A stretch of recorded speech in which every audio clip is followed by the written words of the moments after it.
Naka sa suriti rauna itirara ke karani rauna ngole take mai taurin nei mateni nonde sulsuli na matakani ko vikimni na nema mi volangi na mateni sulsuli en tauriti na matakani ko en bangole itiko en kena somi na valni songoni enda songoni teukina en matakani ko.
Samene kena wasi walu na tikineva kavango na kenrongo na kena vavalnge vakango. What is man that you are mindful of him, and the son of man that you visit him? Amen. Nanu me adamai na matakani kwesi ni kavadalka nakalo ivetalivi ko watikeo na matakani ndai. Sevadao. Nongo tiukina nakalo ngata na matakani ndai miu ngusutiko ni vikenda vaki. Vikemni na lubi ni kalo ni satiko rawa. Ena vale ni songo ni ena singili vendindai. Saru ibina kana kalau siapa tahu? Okela inda vanti ni dina takati kuna bina kana kalau rame butu zonga teo kina sina ibina kati kuna vale songo ni ena mataka bina kana ko.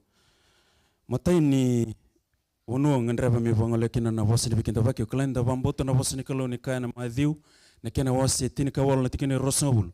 Wono songo ni kina ile rose ile tole da butane dana. Okoe esati kuna kenda malio. Sanda sivita na wilulea na matakani ko. Kau marau menda nandoba ta menda kinda bak. Na mata bubale bakalo na matakani ko. Kinda bak tiko na kalau na taman, kalau na luvena, ke na kalau na yalotamba. Oklan nandoba talanga menda na kinda bak. Kinda bakir na ngelu sabsabani kalau erandambe malewe kenda tiko na matakani ndai.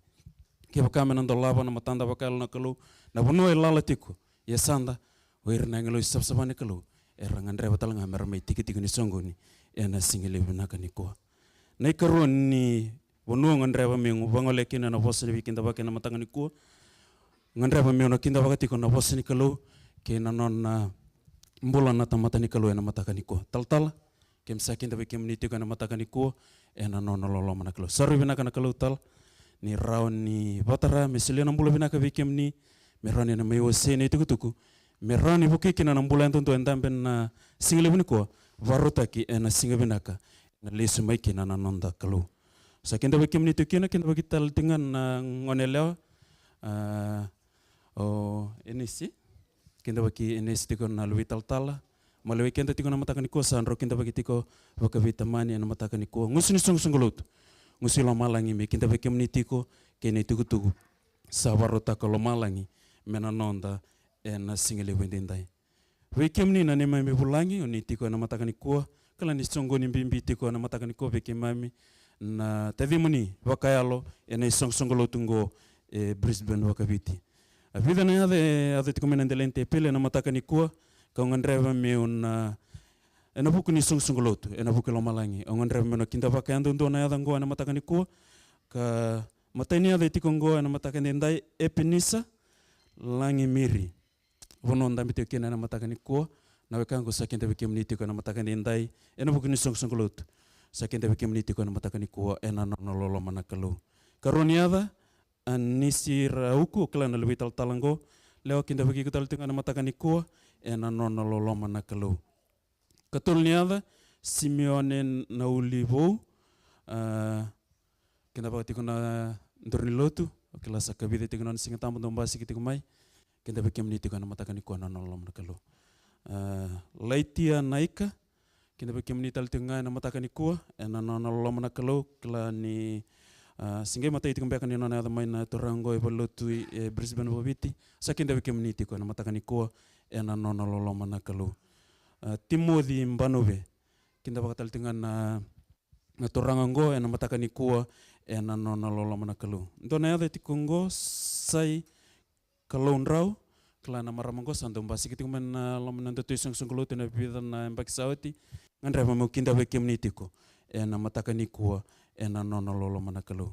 Ronda betal tingango na rona turanga biotini na tuinona ngandra betal mo kinda wiki mroti ko na matakani ko na lolo manakalu. Sarubina kana kalu na kabale una kena tingo mitiko wiki mnina na membulangi na ibola ni bisireti na talibon beka se vangusu na matakani kuwa sakinda wiki mniti ko na matakani kuwa na ni membulangi oniti ko na matakani ndai na lolo manakalu.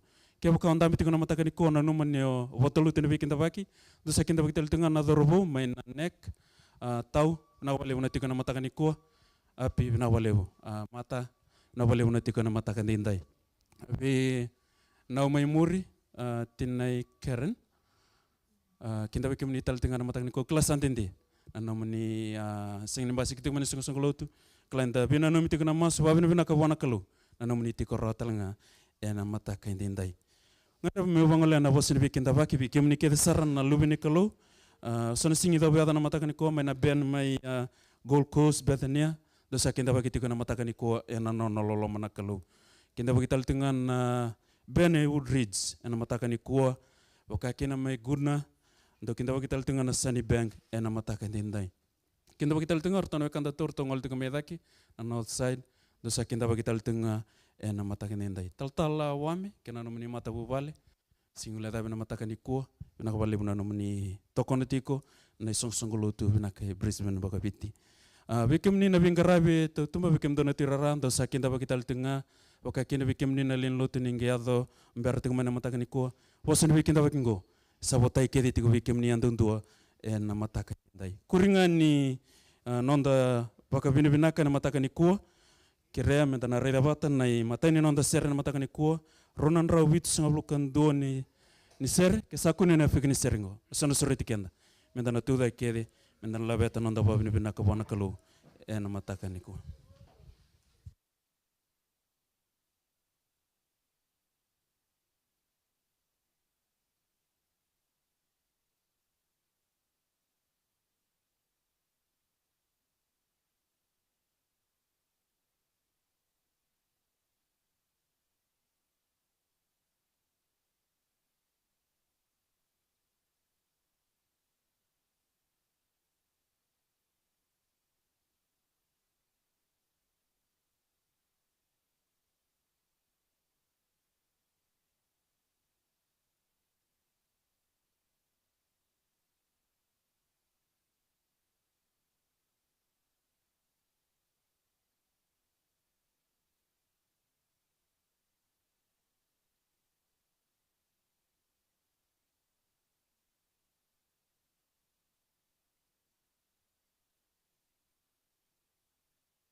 Naka vikendar nda tikindur kira tikindur medam pano damasun singlewniku. O iyo turang satalindi nanga na varrabi kimni. Na wale unanganga ni serke melangata tikuna matakani ko kemsa wandina dina tahati kuturang ni nomuni lolo mandondo nga roken mi kem tikuna nomuni bal. Binaga bali unaono na singa ni bingara bol kina bataki kimam ni tiko ese kimam don me ade sono mabona badal kana mati don meka me ade sono tawasi na lomni mata bu bale na mbula andundua kemi ba bina katurang ni ba todo ko teke mai mitiko edo mai turang na matakani ko. Binaga bali unaono ni alondina tu bike me andundua. Kana no muni hosa na matakani ko daba na tamata muni de telebi ko kina lubini tamata muni do siko ko mai tara. Kem ba bina kana lubi muni ronikana matakani ko singka badalka ini me meada mai na lubi muni na matakani ko randam bitiko na muni tamata na bulang erana no membe ka turang ningo ka badalka itu rang o kem ni onisa tikida ba tiki tu na singa ni ko membaleti kema me andundua ena bukuni no muni hosa ni sawaro taka bekema. Kemi ndambe talangana matakani ko kemi tekin duru turani kemi vakila ni me bulan ruka sa receive matamuni turang. Kem sa kere lo makina turang na matakani ko ke kemi bambota na namuni hosa ni ka turang ke baka kem sa batu sa ni me balbalda oni sa alon dina turang ka alon dun muni bokoda ka basa sabate kimai mai na ka ke denga sa singin dun. Kem sa batu tu sekina na matakani ndai turang nam bule andun do turang ndambe na matakani ko tekin duru turang na non bulo nomni tamate na borome na wasena nomni bos kem sabatu sakete na matakani ko ni kemi bakila turang ni kemi tamata ibalbala tanti ni matamni kem sakere na nomni besere ke na matakani ko merau turang ni na daga ke lomai kemam na nomni bos kem sakere turang na nomni lumu na nomni ndra me na basap sabate kemami na matakani dindai kemi masu wambimbi na matakani ko non rumbulo era singini adoramai era nakina kimba kamera tikona nomni bale na bukuni tebi mate na bukuni suki turanga ni bunida na bukuni burubura kem bulo bulikin kem sa masu na mataka dindai ni kunina talebira na singile dindai unua daba era tiko kino ira tebi mate na lingam ni ndololoma na lingam ni turanga unika turanga ni singini yang turanga na bunua ibira rambulo binak viranga era tebi mate kem ngandreva kem claim takana bosne lala ngo bala bosne lala ya turanga na mataka niko menan dondo ene lingam ni turanga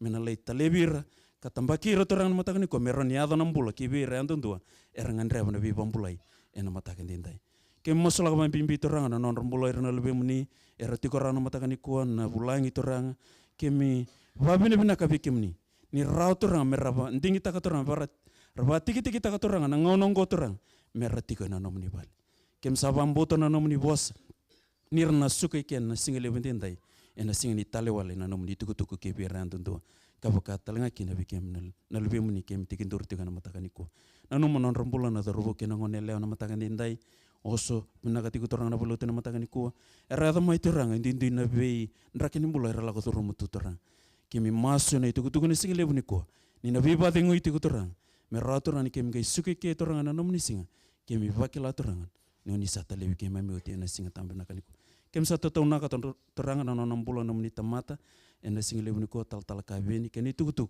sabarotaki me rauterang ni na buni ndomba tamata me rongondo torang na domom kim singile daba talanga torang na bibalo tutaki keni tuku ni songlutu satu mata muni torang kere torang na nomni na baya dokati ko torang soleti ko na lindo ba tata ba ten lom ni songlutu kabaka keni na tambani bilu taki na mata kaniko kemi masiti ko na singile buni ndai sengata lindo na ada chisu ne bakam bulan tinan dondonga amen.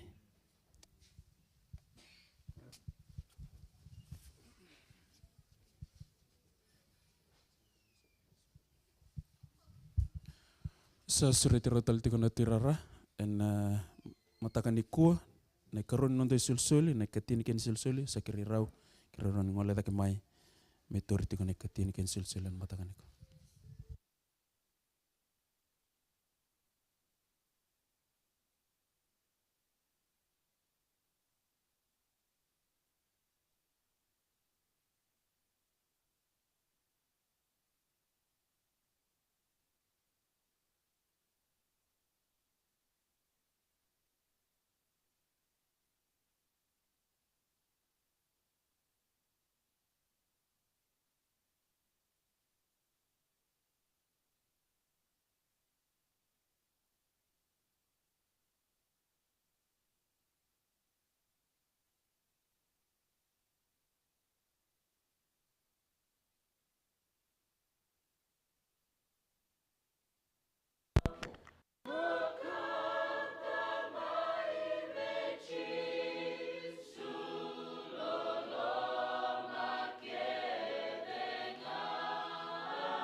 Sando na masu. Ke mami baka binibina na kalau na singile vendinda ini rani sarabi sa kachunga na kalau na nomni kaukaua, nomni langi-langi. O si bituranga na nomni rani bebaka nga tagiti ko na ni mami bula malmalume na nomni madao. Di na bonua ke mami tukina na itabi ndui ke mami ngarava. Ke na beba kalunga ta ke na kalau ke muni sobraka biki mami. Ya ke mami lako mana mataka indai na kalau ke mami sianga ni linga lala mai ni ke mami bang bauta ni tiko saka turanga na kain dun me baka suka ile sube ke mani ko ako na kina na kalau rosa wabutu na nomni tamanta ka rosa mai linga saka chukuni benga rabi turanga na kena bang indai tiki saka chukuna jinango pina wale bunyo na bakalunga taka non rombula bakalunga taka na isuli ke de sara turanga ke mami baka suka chuka mai indai na ikatini ke na singana. Pinaka lebu na kalau no muni na bakalunga taka na bebu vale. Me lebu na kai tube i ratura. Tatau nake na bola ni dauniau ni songko lotu siang ni tabi rau na kalau. Ki mam sa kere ni reida no na bola ni bakalunga ti koe ni tu watiki koe. Na bunua ni ada kina na isulongo na kalau ki mam na sini ada kina baka tamata. Ia na lingana do bebota ki mam sa na numa. Tatau naka non rambulan yun ni natia baka vira turanga na alirere bagi kemuni. Ena kena wasei maroi saka tiko na kalau mena yanga na kena kadi bagi na itukutuku merani tutolo na nomuni lesmai. Pina wale nomuni na tiko bati kikima mena singa tambongo. Ngo saka na masu sa dampo saka tiko vei kemuni na bakang bauta jisu na ni mami bakang bola. Amen.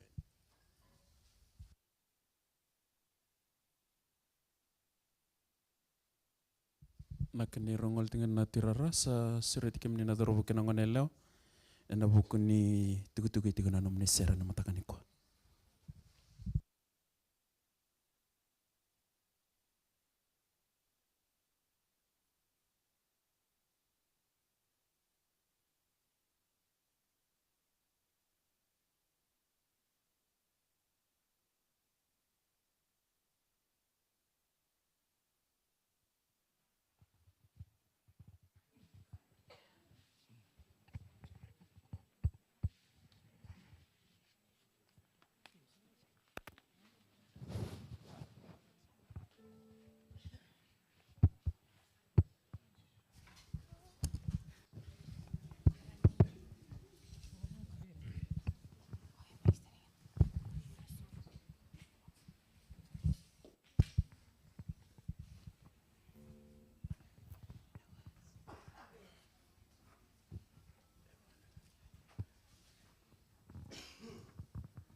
Happy Sabbath, kids.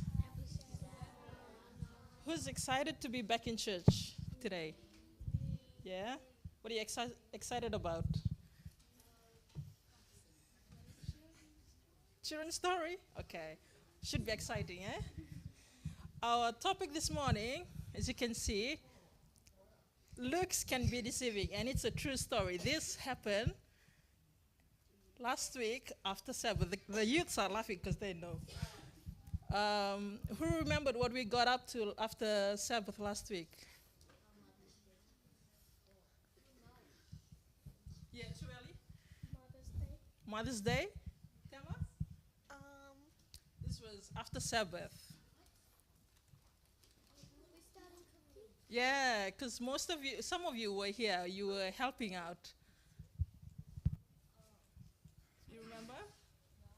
No, cause yeah, only a few of them were here.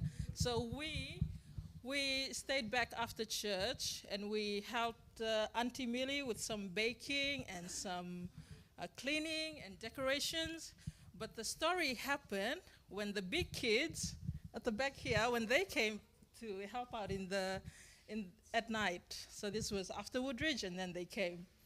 So these big kids, this is what the story is about. They ruined the cake.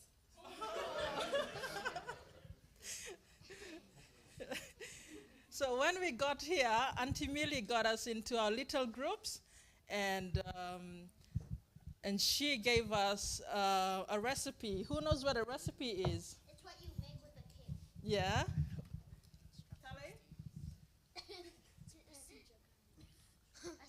What's the purpose of having a recipe? Yeah, to help us, to guide us with whatever we're making, right? So when this particular how do I play this? This particular team, they were given a scone to make, and so everyone was excited. We had to all make different goods to bake, but this story is about this particular group. They had to make scones, so they were excited. They told everyone that theirs was going to be the best one. Oh, come on, you're spoiling it. Yeah, so everyone was excited and having a good time, and we're all busy collecting the ingredients. So they went around the kitchen. We're all in that small room, all of us, and we were just having tons of fun helping out. And so this particular team was tasked with making scones for breakfast. And so they gathered all they thought was required, and so they began. They seemed to have done so well that they were proud of their work. And when it came out of the oven, it looked good. Don't you agree? Oh, no. Just by looking at it, you can tell that it's good. But then Auntie Millie came out and she said, it's time, there's only one way to find out if they are really good, and we have to taste them. And so we tasted them. Almost all of us tasted them. So Uncle Sonny tasted it. Do you think he liked it? No. What do you mean? And tasted them. Do you think he liked them? No. Put it in the bin. Oh, yeah. And do you know what went wrong? They put soda powder. They put baking soda. That's why. Charlie, you know a lot. Yeah, so they got baking soda instead of baking powder, and they added it into their mixture. And when we tasted it, it was so sour. It was disgusting. And to their defense, it wasn't labeled. So they were having lots of fun that they mistakenly took baking soda, added them into the mixture instead of the baking powder. They look good, but didn't taste good. And God also gave us our own recipe to help us with our daily walk with Him. What's that? The Holy Bible, yeah. Yeah, it tells us what is right and what is wrong, what should be added and what shouldn't. And at times we can when we grow up, when we're having lots of fun in the world and we think we're almighty and powerful and we know what's best for us, the world can present something else, making it look like what God is offering. But it isn't.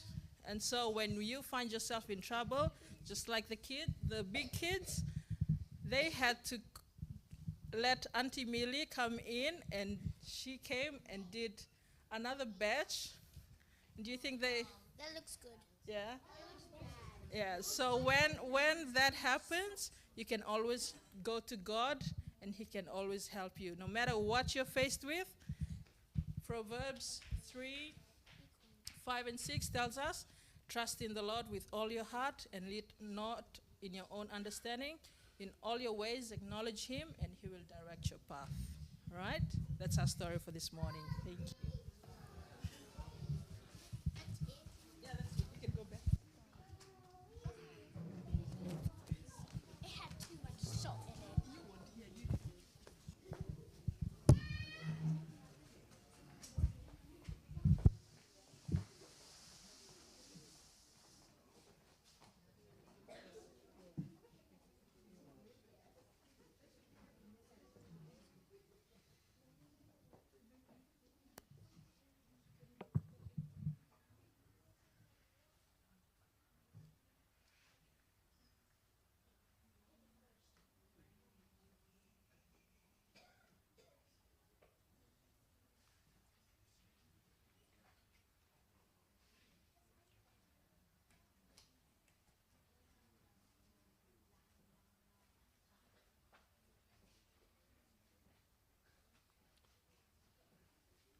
Nakani mbulubina na viokani. Marau ni damai sota na nona wale na kalau. E na nona singa. Wabina bina ka chiko weekenda na lingoma chiko na beisureti. E na singa tambende indai. Kau kila ni singa tambungo e bangole wakatamba kindo saranga weekemuni. Sianga walenga na nonda na mai rongo dana bosi ni kalau. Kila ni na otingo na ndo tali chukunga na waka singile to toka sana. Waka rauta ki chuku wali kuro menda na waka yanga takabata. Me langa uchiko ni tukutuku. Ko enda na mai bewa si chuku kina na singile wende indai. Dapa bina bina katalanga na tubu ni ko sianga ni kabo na lotungo. Ndo mbiu waka tiki-tiki. Ndo ngarabi waka rua waka toula na ndone ambaki. Enda pa bina binaka. Enda singa tambo enda ini rao ni damai. Dono maka chiko enda na singa tambo. Waka tokai chiko me nonra singa tambo. Na wulangi. Ka sianga walanga ninda na mai bulungo dikina na wulangi. Kenda so enda ngai lakumbaka mai waka ndua. Sianga ni leo ni waka mbautongo. Tukutuku ni koe na mbuli kenda kede sar. Na wuku ni kai waka rautaka tuna kalau. Na nonda mbula. Koe na nanama ki chiko kina. Na dona singa saboleka. Sianga ni nandinde. Na rai matana votu. Rai votu ke na turanga. Jisu Karisto. Ni bere ni dana rai dana nonda i tukutuku. Na singilewu ni kua. Usibi mendo talamanda nonda masue. Chobana ne mami kalau ke mami waka bina kana singele wende indai. Ni raunyo ni wakatara me ke me maitiko na lomo ni walongo na kalau me ke mami mai we wasei. Waka wosibi me ke mami we waka na numi. Na doni tukutuko ni sa ambiuta. Tu na nomu ni bosa. Ye ke mami na we wasei ki na turanga na mataka indai. Ke mami kirenga na nomu ni webu ke alo tambo. Ningasi ni wuli teki ke mami. Waka wuli di ke mami. Sulebi ke mami na kena yalo. Me ke mami di ngoma na nomu ni bosa. Na yalo ni talero rawa. Pinaka waka lebu na kalau na yalo ni waka mbau ta talanga. Ni na buke ke mami na ituku-tuku ngwa na singilebu ni kua. Ngwa saka na ne mami masu. Waka binaka kere-kere. Weke mni nga chisu na ne mami turanga ka ne mami waka mbula. Amen. Na nonde ulutanga na singile wenda ye E coach mai na le soni ke wakati kona nomi voltambo na luke na wasi tin katolu e na tikine rosanga bulu karua me dava na tikine tolsanga bulu kalima. Ulutanga e na leilai e na lewe leilai ngā. Sianga ni rau na kena saumi na tarongo. Baleta ni tarotuia ni waka sakasaka e ndua wana turang. Sianga mbeka ni namaki. Ia na i talanoa e ngai wakaramba i lebu tekikina na i sauni taro ya. Ko ke na ndame waka ulutanga tekitsukina na singilebu ni kua. E veibu ke waka lebu sara na nonda na rawa ni tu weekenda. E na kamenda na dakava. Ni mbera chiko mai na nona lesu mai na tura. E taron bimbi imbaleta ni tarongi sarachungaki na nakame imbaleta. Na mati ni tu waka lomarai. Ni vingarabi chiko na turanga na buro kanda waka binaka ni sotabi na tarongo e na ndua na ngauna e da kaba chiko kina na turanga na nona dagadaka e ndua na dagadaka e sianga ni waka da uoda mendau da kaba ike e na italanongo sa mai waka rua na nona mai vei waka na numikina na wuni wengo luke na nona sianga ni sorebo na turango chisu se yalo leilai mena ndau talebo chuka ni na korlebungo o Jerusalem. Ginanga ni sa kila chuko ko ni wonu e lako chuko kinongo ena lei matikin. Ye senganga ni sembau yalo leilai. Se kerua ni ngaunango. E polaki no luke na itukutuku ngo e no nona sasanga tiko ngā na turango chisu me dakava na dakadaka e ndau dakava oia me ndau vei wakamulai e sanga ni ndua na wanua e voda na kalau na turango chisu ke ona reida na i talanoa e lakovo koe na vei taoni na vei koro. E na nona sasanga me toso ya ni Jerusalem. Tina nga na i dava ni talano e na wasi ni volongo. Na kangele waka matata takoko e veritona tisepeli. Membale di Jerusalem. Ia sanga ni taro wakandua. Me wakau sakatiko. Na nona na dakawa tiko nga na dakadaka. Koe kadibikina. So tabikina na tarongo. Koe tiko ngori. Ke wakau na reida na nome bola tambu waka babalangi waka viti. E na tikine rosanga wulu katolu. Sanga i kawe koe ndua. Ke muni na turanga. Era sa lewe ya nambula. Sinta roro. Kona tarondo i dolo tu ni lo manda. Italia sa nandendeni no mulutu. Ia umbea kau nambula. Ia ngoe mai taro chuko endua. Sanga walanga na taronga na ka rambaile me bale chulo malang e taro talichunga ni nona lomalenga. Ia wuntei koe tu. Sambi tu tungai no koe waka raramba na e tarongo. Mera ni ndo talanga mai na iso ni taro. Membau kakosar ni ndusi mai kome waka lebu.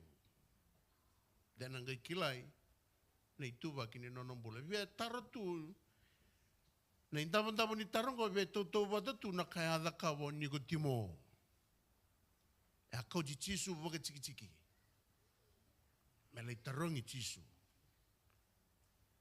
Siana rawa chiwaka dabo na mbula tau mutu. E taro tu endo nanga sinibuli e kila na ibola. Yana tarongo viki andara viokani. Kono vinakata mendaru na vakandikeva sara vaka malua ena mataka endendai. Mevo kausa kaitiko.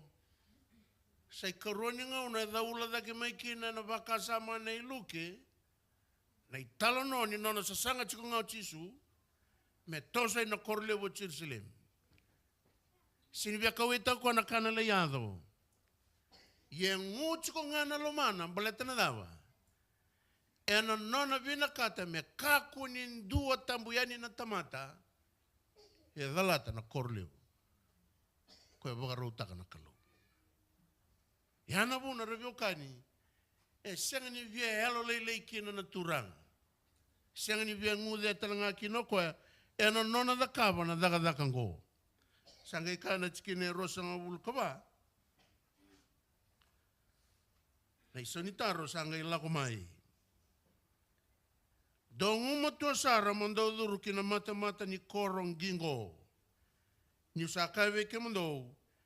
Era na lewunga ena boka tobole me ruma. Iar na sianga ni rawata. Raida na taro. Na bonu e buni chiko kina koe taro. Na bonu e vea kauchi kenda kede kina koe taro. Ke nei sauni taro sa lako mengo. Tuku na turanga. Dau wako kaua. Dau nguma tua. Try your best. Na taro e sianga ni sau misara waka nondonu. Turang e leo nga.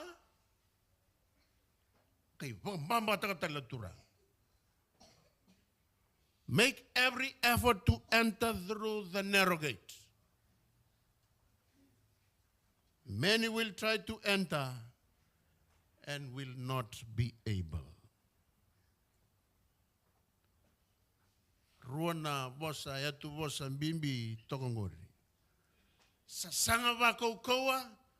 Ngumato sara moduru kina mata ni korongingo ya kako nya ngula daba. Lele wena sasanga yer na sianga ni daba. Sianga ni na rawata. Lele wena sasanga yer na sianga ni rawata. Dinanga raviokani ni polabango Paula virto me piriu na wase chinkarua na chikinerua. Ni sa viritu e matana na kamembaleta na kauvelatai. Na mbula tau mundu. Ye senga nga vakandua ni yalo leilai. E vosota na kauvelatai. Senga ni mandua ni vakalele kina. Embole chiko nga melei mati. Dina nga ni tukunoko ay wana tamate at taroya. Lelewe na sasanga. Yer na sianga ni rawata. Dina ni mata ni korong gingo. Lelewe na sasanga me lago kina. Yer na lewe talanga na sianga ni rawata. Tomano Paula virto mai piri ungai tukunabango ko na chikine tolu. Keba kando vinakata me vagadingu inelo mundo. E na buku ni kena sangai chikongo na mata ni korong gingo. O koe abosota na turango chisu. Mela koba tiko ngakina na koro lebungo Jerusalem. Dina nga ningono bono na lai matikina. Ia sa virte ki mengo weekenda na kandi na membaleta na mata ni Korea. Lelewe na sasanga ia lewe na sinrok. Sanga itu kuno na turanga. Kakosar ni baka kakata kana lomamundo. Ia kendo vinakata me baka dingo ichuko na lomamundo. E na buku ni sauni tarongo. Turbango ne piro no wase chinkarua chikine tol. Mondo baka no numin koyanga kabo sota. Ni bosa baka dada taki baka lebu mai veira na tamata. Do baka no numin kojiko. Bale raviokani na kaenda da kaba chuka na beisinga Kaveni se kala. Nandraki ni mbula eko na sotaba chuka na veisinga. Ena via kataremo chuko kina veiko. Sanga chuko ni matata veiko na kame mbale chilo malangi kena rawati. Me dhurumi na kena mata ni koro. Paula tu no ko virto me piriu. Ke baka ko chuka na idolo ni lo mamu ka vina kata me baka de nguina lo mundo. Do baka no numi ko chuka abosota ni bos baka da taki. Do baka no numi ko chuka ka abosota chuka me la ko duru matalengo ene koroni ngauna na korongo Jerusalem me duru vale duru taoni me da kaba chuka na daga ni ve mbulai.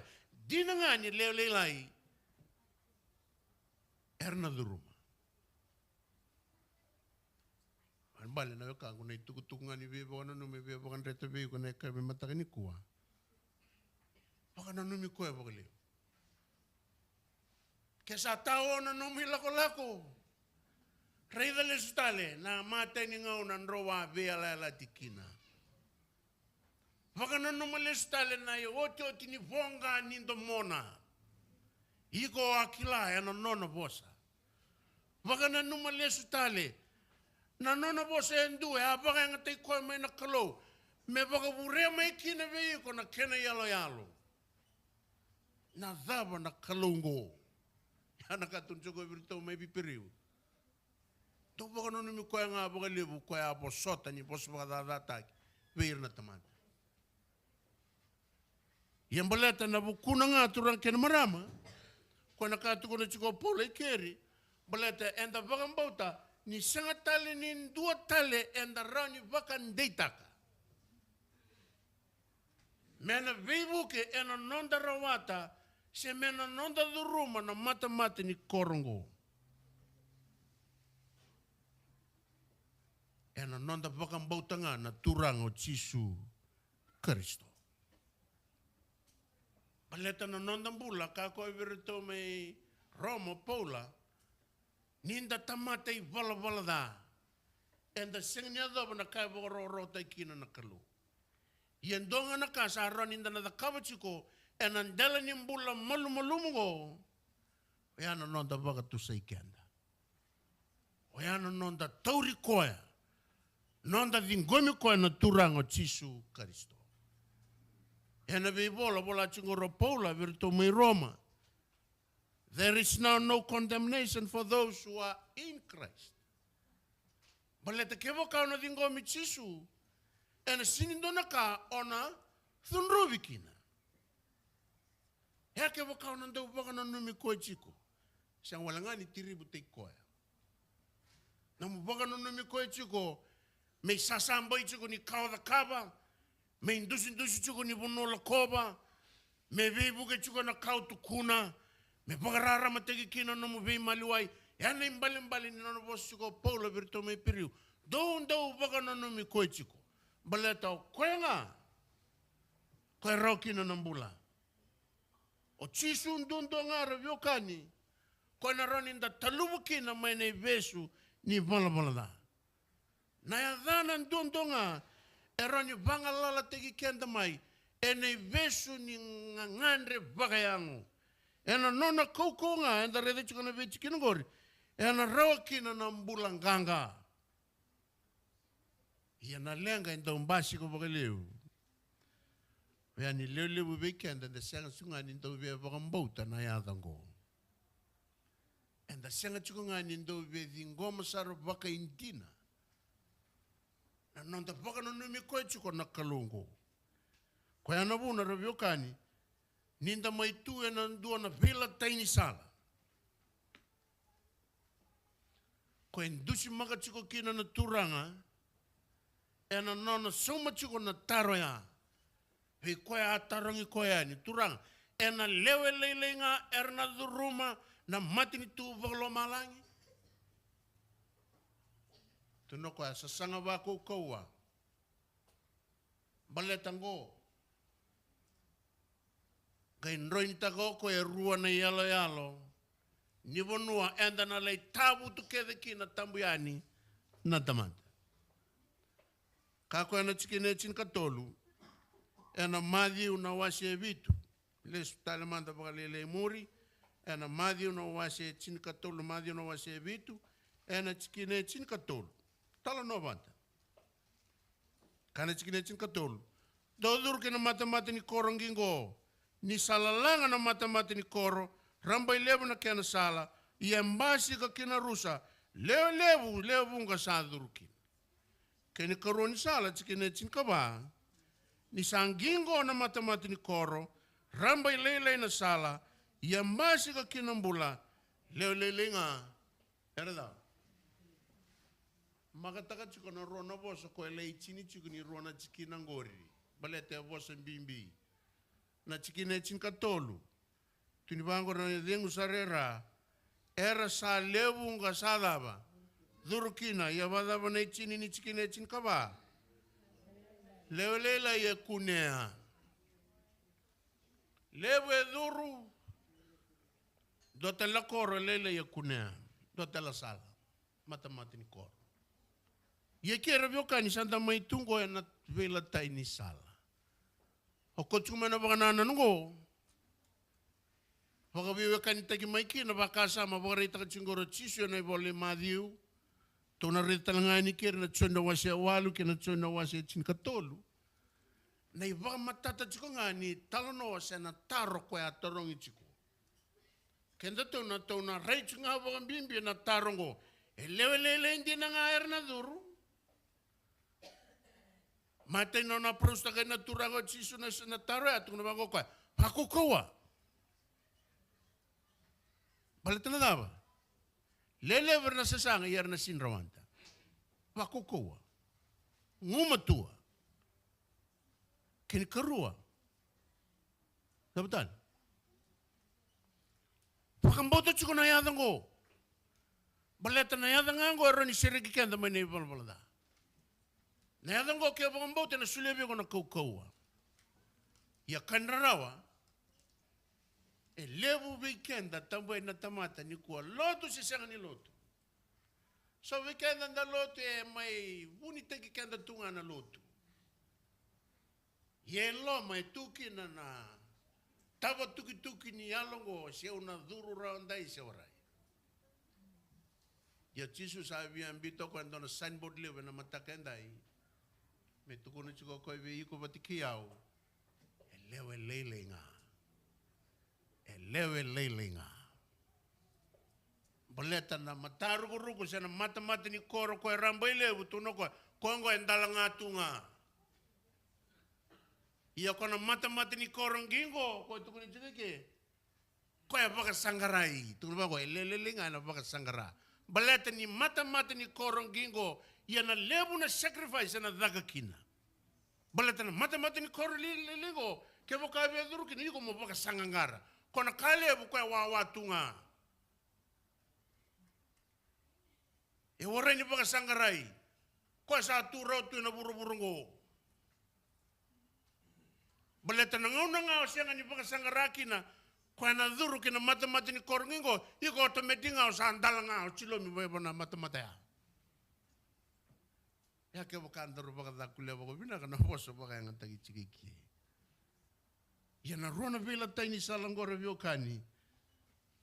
Terbango ko chisu. Endua ko e veichilo mitunga baka rawa. Warai ni apply taki. Baleta sarenga mo ko na kini toke sa redanga ni match ba na kai ko na kabo juga no buru-buru ko. Iko sa no na tunga. Ya koya. Iko na enjoy taksara na buru-buru ko. Ya kandara ko le chini pana rusa. Ya ko kalilai ko na mata ngingo rambai lele na kana sala levu na kauna sivira ka kina mambula levu na kauna boka tambui ko kina levu na bono na sini access kina levu na kauna sangni boka tabitegi ko kina levu na ka ona exclude tegi kina ena buru yana salangori turubango chisu yado kinambula kendere dare yokani opa mo wata katali singai kere rone talo no levu e dolo bata Koea mai taronga, koea na turanga. Si o koea na tamata taronga tisu turanga, elelenga. Nei dolo bate arto a kouta mai na oira na tiu. Ena nondra reidi tisu wakatani, me baka ukachiko.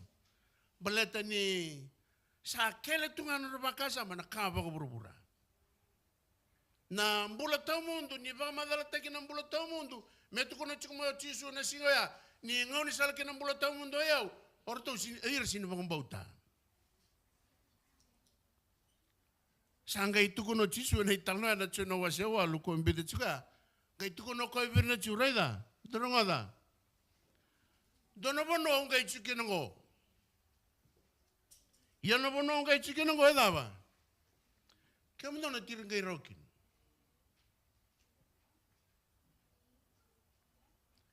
Erto bota taro irna chiu. He kongo e boga daba chiku, elenga chiku. Tobi mate chiku. He daba sana lei boga mate ko embeka. Satu kuno kana puno yang olekin ko ni sindron tang olekin. Hangga itu kuno naturang ko na puna. Oya ulah kumaida ke kemdo ulah kumira. Kemdo na buru-buru ko ya na buru-buru ya. Iyan to na mati na bukan nam dai bala-bala da. Kaya bukan daw sini bakang bauti Kristo.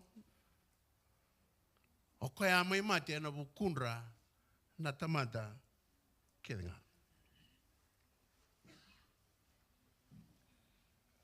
Ngaw na tuko na kinanaturang o chisu na itukutuga verito na chiu.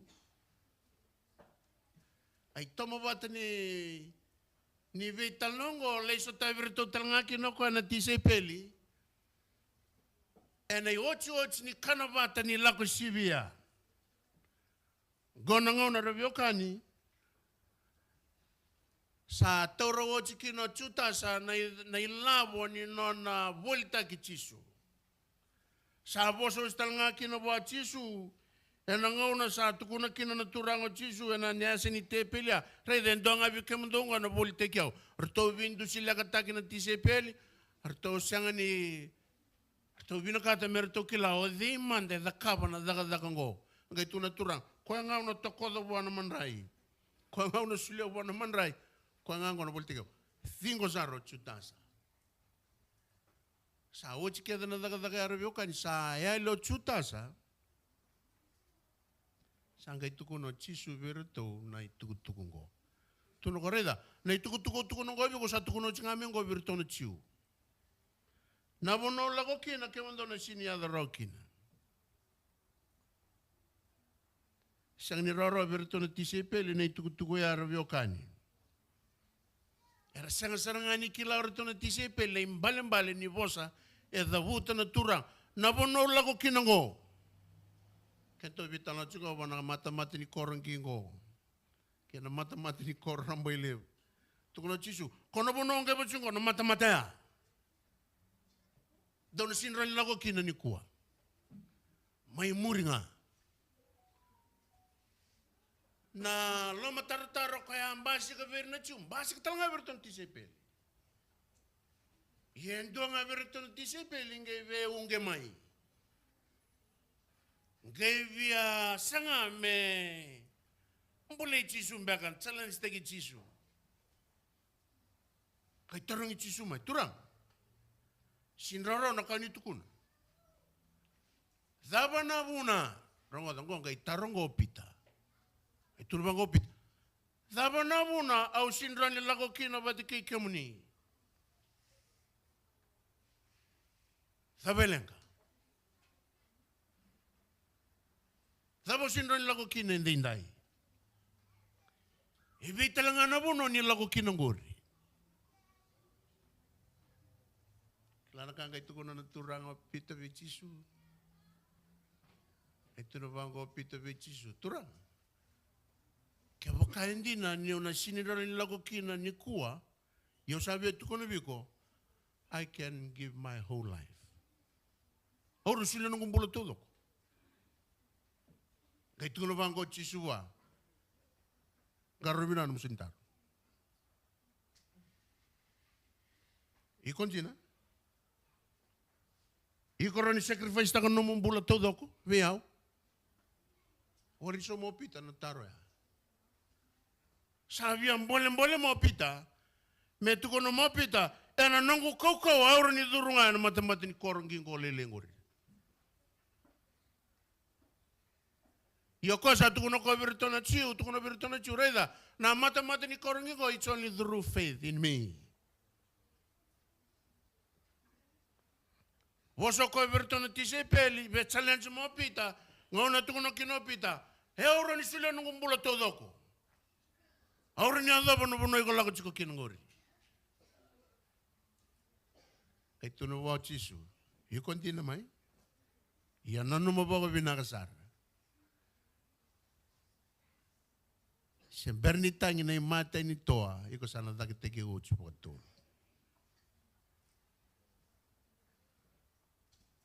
Ia ken dona ngau ni sala.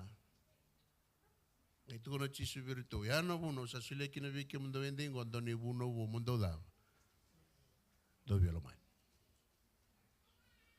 Koe ro na ingredients karo buli di kono ngono ritala noa.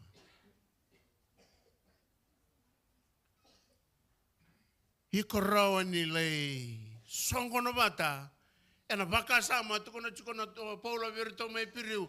Dondo baka no mi koe chiko. O koe aposota ni posa baka dada taki virtu mata. O koe aposota ni sa virtu e matana Jerusalem e posota me dhambeta na kauveltai. Baka no mi koe chiko. Plus, you should have faith. Ke baka vina kata mo dhura na mata ni korongingo me chiko viko na baka mbauta. Ke baka vina kata me o dhuru ke na mata ni korongingo baka yaute ki ko baka lebo na yalo ni loloma baleta ko tuni virtoni tisipil. Ke baka andau sanga ni velo mani dona sinra ni nongo dava. Dona sinra ni nongo tisipil. Yana vuna rabiokani, yana madhi una washe vitu ya chikine chinka tolu ke chinka va, washi vina chikine chinka va, ni kachi kubango na turanga, sa lalanga na mata ni koro, karamba ilele na kena sala, ia sayado kinambula, ia lele nga era na kunea. Only a few will find it. Ke vina kata mo kunyandona ka yuko mo baka sangara. Mo nguma tosara mo baka sangara mo kunya. Yenyo sa kunya. Na yalo ruorongo ni vewe kani take na sala ramba ilai ke na sala ngingo rovyo kani.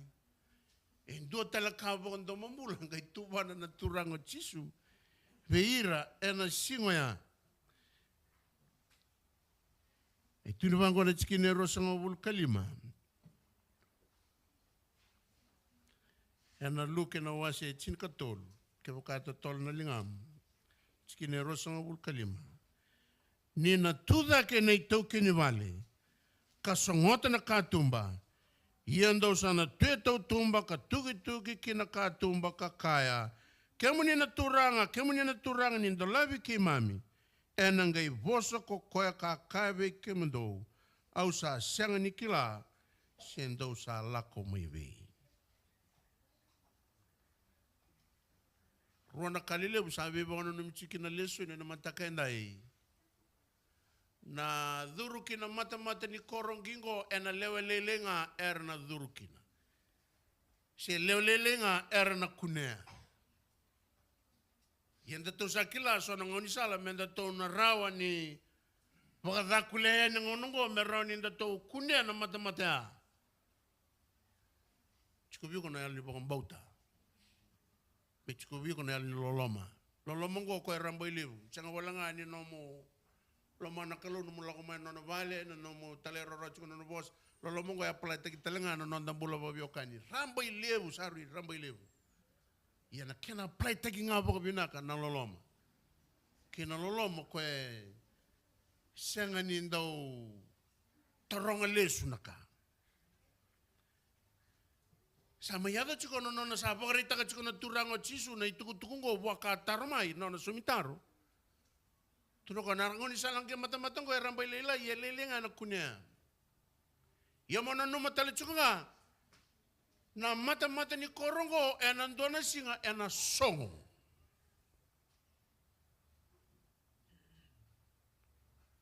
Sabi na ka mo sa pakasanggara raw tsukungo. Baleta, me kako talangan nilong bakasama, mata-mata ni koro lilingo, na songo nando na singa.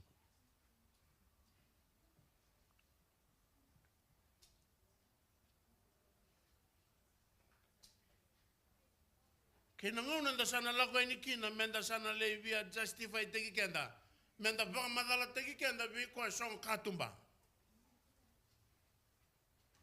Na mate ni tarong kay tarong may naturang ya. O diwo iko. Yan doon tarong bimbi. I don't know you. And where do you come from? So who are you? Sa matata chungo ni ruwan na matamati ni koro sa anday chungo. Iya kabakanda to sa nanong mento sa ngumato, mento sa pakasangkara, nanguni sala ni kena durumi na matamati ni korong kingo, iya nanoma, mata-mata ya, nangunan da sana ya ni kina, o kaya na tarumay. Who are you? Na tarong ko revyo ka ni rawa-rawa tunga ni tarongi. Iya na kena imbali-mbali sa richi tombo. Na who are you? Ebe tarong chinga wikenda na turanga. During your time of searching. Na yada da boy ko baka sangaracho. Ena namu ngauna ni baka sangangara moronyo kunea na mata-mata ni korongingo sama itu sar tunggon terus sabire mata. Na yada da bo wa sokalo takachkumai. Bal terus atungo face to face. Ebe tarong nga who are you? Balato na tarong ko nga niyo sinikilay ko. Nayada da bondo sokalo takachiko. Na baka bubuli na ide, may bura-bura nangon na mo sa baka sangangara o baka tabubuli takachiko so baka mbauta chiko. Because I know my doctrine. I know my sheep. At nangon na nga ukadiki na ira di may. Ba't binang ko saya da romiki? Yan na mataru guru ko juga, na matirikatu mo juga, na taso ko juga, bawa ka sabang madalata kami baka binaka. Bawa buli da, bawa ang bauta. Kinayada da ba?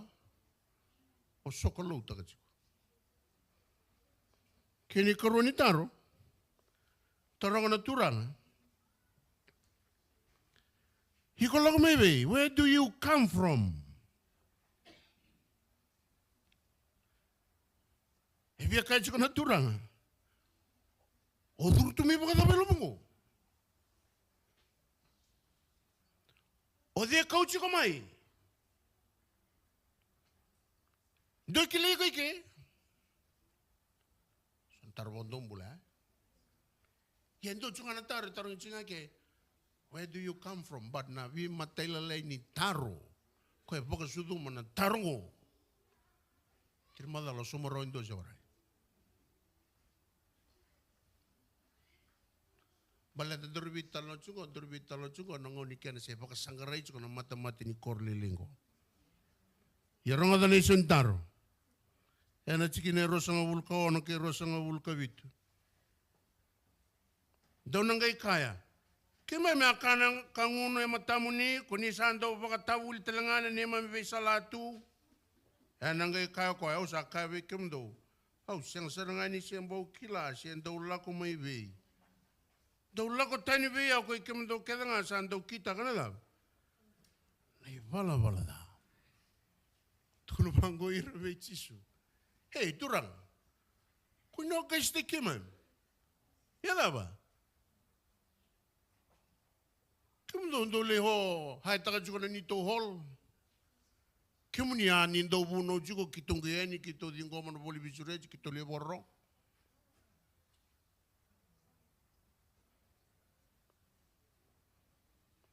Iko rani kele chisu ena veka mbale chisu.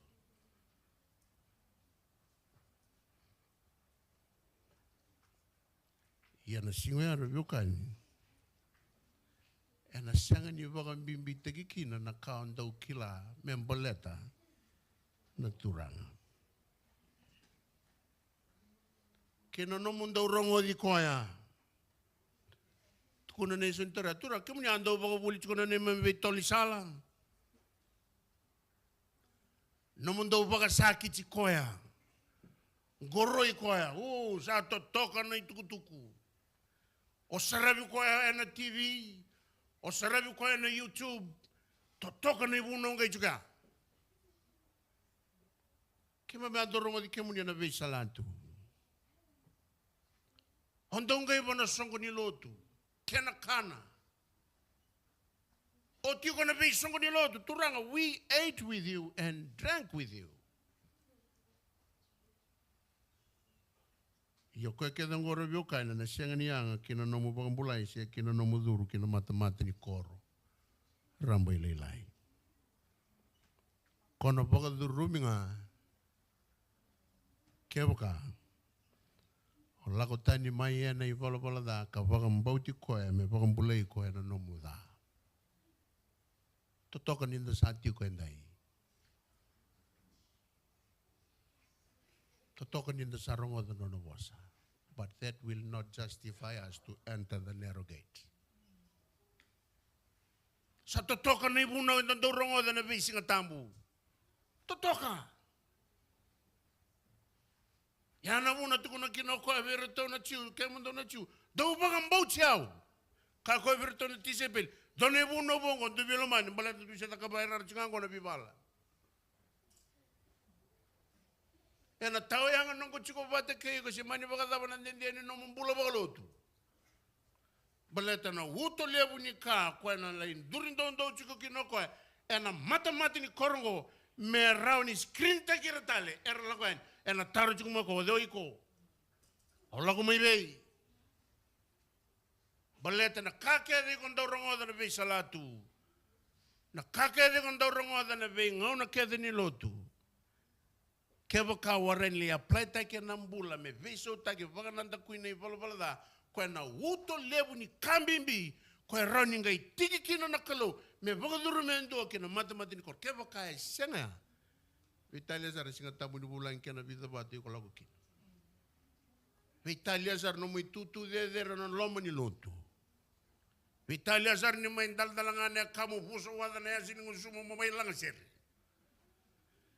Kaya sini viso taki nambula. And sinro ni dana do rumah. Na mata ni Korea. Tangi kana chikine rosonga bul kawalu. Daw nanga indau tangi kapag siyang gurung bati ni daw sana ray dia parama isaki kay kope. Kaya ira kaya nga na profita ena mati ni tunikalo. Yo kemundo daw sana baga siya bibi. Tau tumba.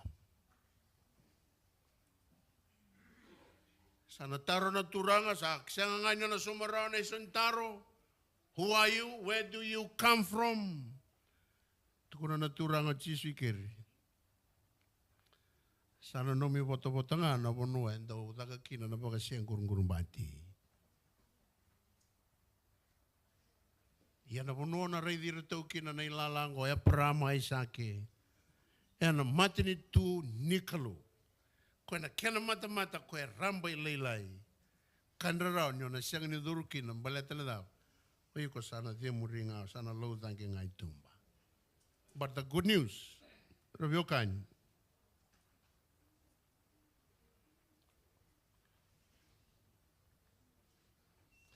Ana chikine rosonga bulu kadiwa. Kay tol songa bulu. Iyer na lako may natu idake, may na ra talenga, may na mata ni tokalaw talenga, kaya na mata ni deba. Ar na tiko samboy na mata ni tu nikalaw. Karay de so sa murim, na liu, so talenga sa liu, na ngay muri. Yan na sa price liu, yan na singo ya. Nano manakatumba se songotiko. Yan na singo ya Rabio Kany. Nei tuku talei. Tuno ko na lewu natamanta. Na lako mai na deva, na lako mai na ra, na lako mai na vea sei vura kedenga. karena marauta karena kanavata. Dan dota na idengu totoko imbita chuko ko na chikine tulsanga bul. Turbango ko oira era liu erna dava. Erna muri oira erna muri erna liu. Dona ka be bagan de tekina na bagana na nungor biokani. Baleta na matri katumba ya ko era bailele se tandola chuko sembera ni se song. Nikua. Ena buku ni nonolo loma nakalo. Ko sabi bagan de tagarobi kendaro. Dina ena drendre ena nondaru na baga sangarame daru kunya na iduru kina matamatea. But it's still open today. Sendolo chiko kina be matini dangeba. Sendolo chiko be kono matini katumbangori. Tukuntalanga na turango chisu. Na kabe ba korumbo itakitalanga enayado na singoya. Na ira raliuma yerna murisar.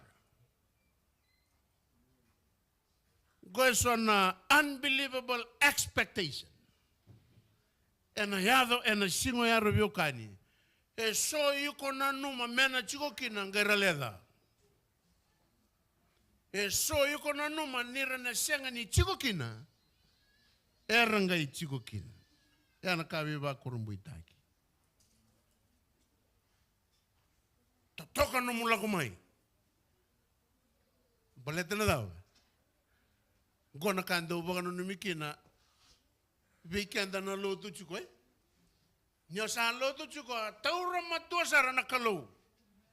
Baleta kevo kaora uir nange mendengo. Gongan kana. Sana oso nga so sara na tumba. Sana yadanga na bisao. Baleta na mata ni korong gingo kalilengo robiokani. E ore kina compromise. Semani bada mo mulai baka madal tegiko. Me baka anak kaya tukuni chuka na italno. Na turango chisu. E na reida nga na ibagaraw ni namo bakang bauta. Kini ibagaraw ni namo loma. Wanakalo. Kair no ekam. Gana po na robiokani. Ena chikine tulusanga bulka ba. Tangi dagi Jerusalem chiko kino na turango chisu Kristo. Isa Jerusalem, isa Jerusalem. O iko sa baka matera profita, baka virikir na batu, era sa talaybe iko. Bunga na singo abia baka songo ni rabata na lubeo me baka sa baka songo na lubena na toile ruku ni tambana. Iando wa sianga. Ni binakanta.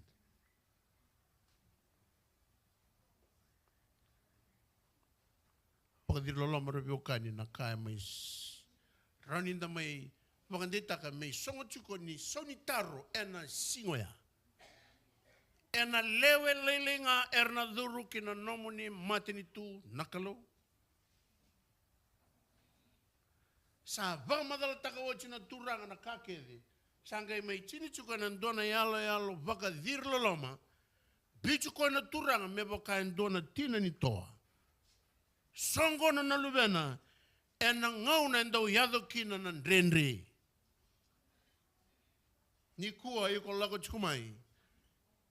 Isindo weekend ngo lako tumai ni bina ka tumai.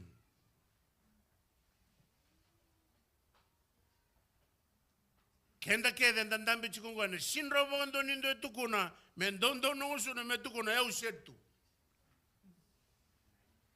Na nomu chuko na singelebu ni kuwa e bagande takelo malang bataki kwatanga tu de tugo turang we have some issues in our lives.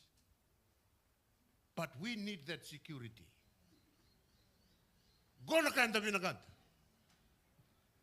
Baleta na mata ni korlelengo rubukan dina ni kaleleendre ni durumi.Endre ni durumi. E taura na sacrifice.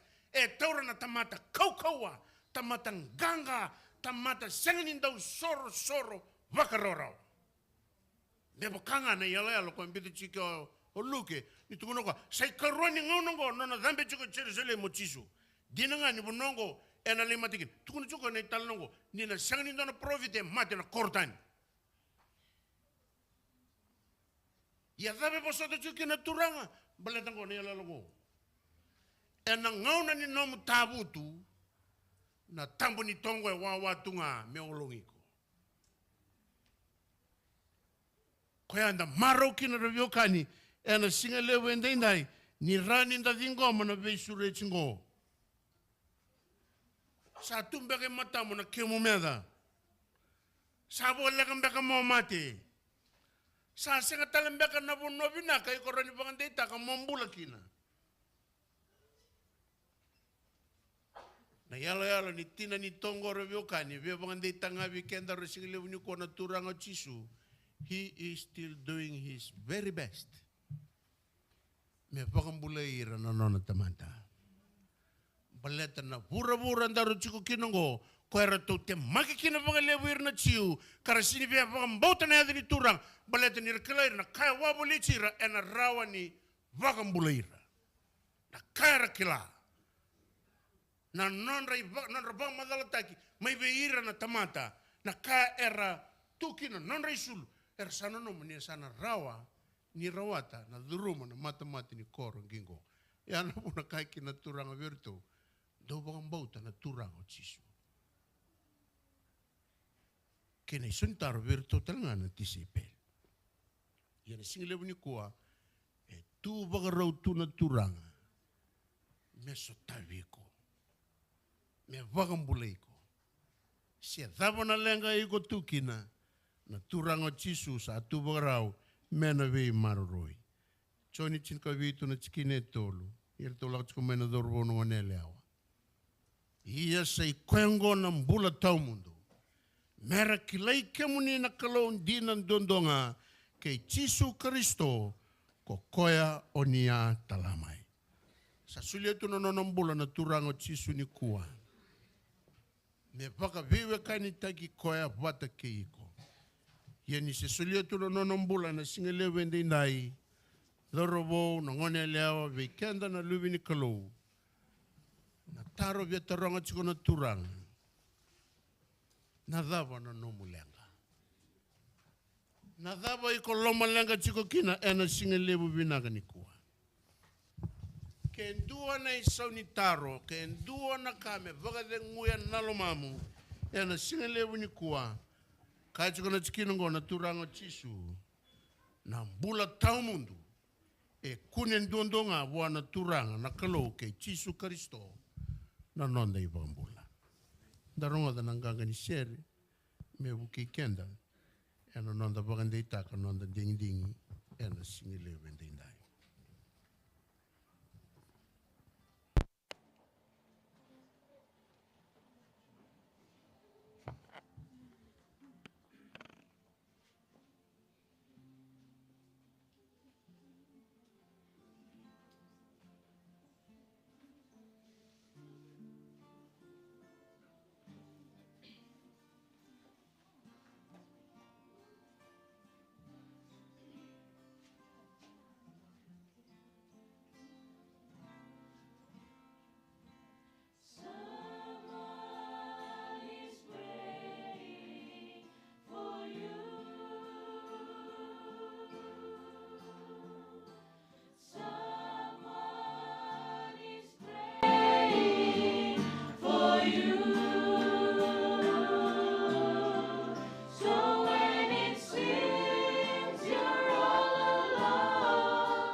Kasi koe ngora vio kaini na ituku dina. Ni bukunan dondonga ena dhanan dondonga e raukina nambula. Ia na mata ni korong ginko ngora vio kani. He'll speak your name. Na turango chisun dondonga e tuwana dondonu me beisureti ena singile vendai.